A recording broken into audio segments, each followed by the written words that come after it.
Common sense.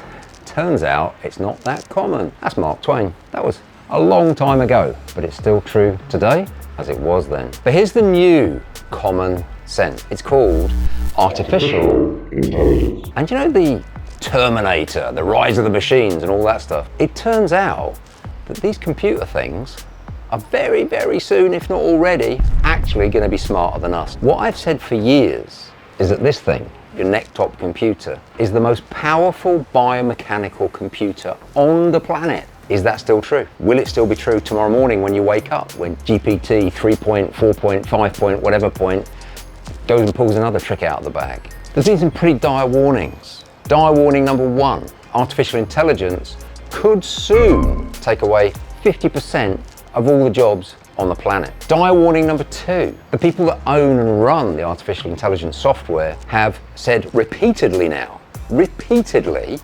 that we need legislation to control this because it can get out of control. Smart people, very smart people, like Elon Musk and others of that genre, more than 400 of them have signed a warning. It's a one-sentence warning.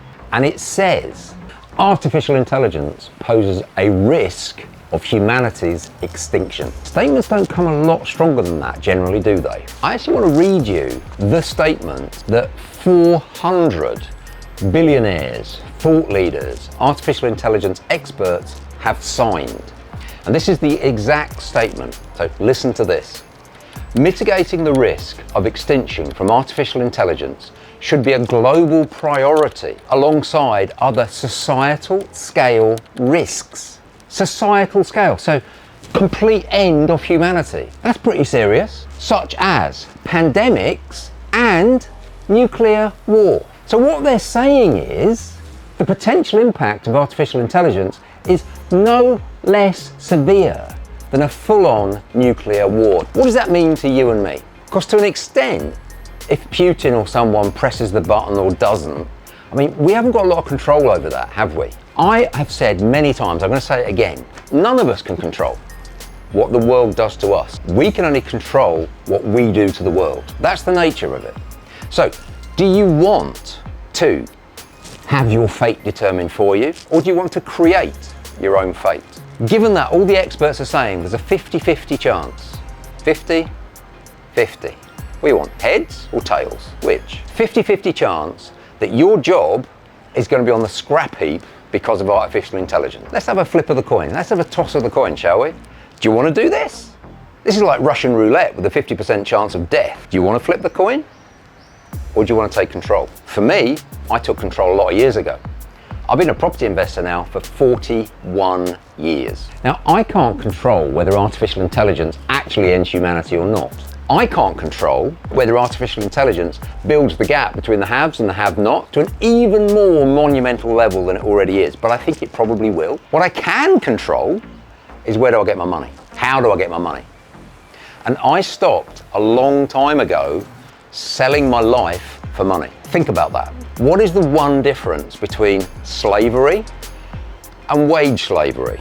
Well, with wage slavery, in theory, it's voluntary. But for 80 or 90% of the planet, it's not. When you ask somebody, why do you do your job? Oh, I have to. Why do you have to? Well, I have to because I have to pay the mortgage. I have to buy food. I have to feed the kids. So I don't know what your have to is. But how about there was no more have to? How about you actually discovered how to invest in property? And there's a right way and a wrong way. According to the government, the average landlord in the UK makes a paltry £15,000 a year before tax. After tax, that's like 9 grand. There's all this anti-landlord legislation. Section 24. You need to invest for a limited company. You need to learn how to do it. You need to learn how to manage stamp duty. You need to buy properties in the right place. There's all sorts of things that you need to learn how to do. Now, I don't know anything that's as safe as houses, as an investment. We all need them. This is my iPhone. This is technology. Think back, anyone my age. Where's Nokia now? How many handsets does Nokia make? It was the world leader in telephones. Now it's on the scrap heap of history. Or how about BlackBerry? A few youngsters out there, you probably think that's a fruit. Well, it is. But it used to be the dominant business communications handset. It's in the bin now, all gone. Houses, however, how could you get to the point where a house is redundant? Humans, us, as long as artificial intelligence doesn't make us extinct, we're all going to need security, warmth, somewhere to bring up our families. Well, it's a basic human need. So I want to invest in that, not technology companies. Nvidia, the biggest chip maker, it put on the biggest single day rise ever in recorded history, and it added hundreds of billions to its valuation. The normal PE ratio for you nerds out there that enjoy techno speak is 14 or 15. Nvidia is trading at 40 times turnover, not profit. ChatGPT is making a loss. It went down 27% last week. So the stock market and all those kind of other products, I think, are increasingly dangerous. I'm putting all my money into hard assets, property and gold. That's where my money's going. And if you want to make enough money so that you too can have millions of pounds worth of gold, here's the way to do it: buy property. I bought my first property, 1982, £9,000. This apartment I'm standing talking to you from, this apartment is £100,000 per square metre. So per coat space, that's £10,000. I bought my first flat in London for £9,000. So whenever I look in that coat cupboard, I don't see 10 coats, I see 10 flats. Because that's what I bought 41 years ago. Do you know how much each of those are worth now? 500 grand. The best time to get into property was 41 years ago for me. The second best time is today.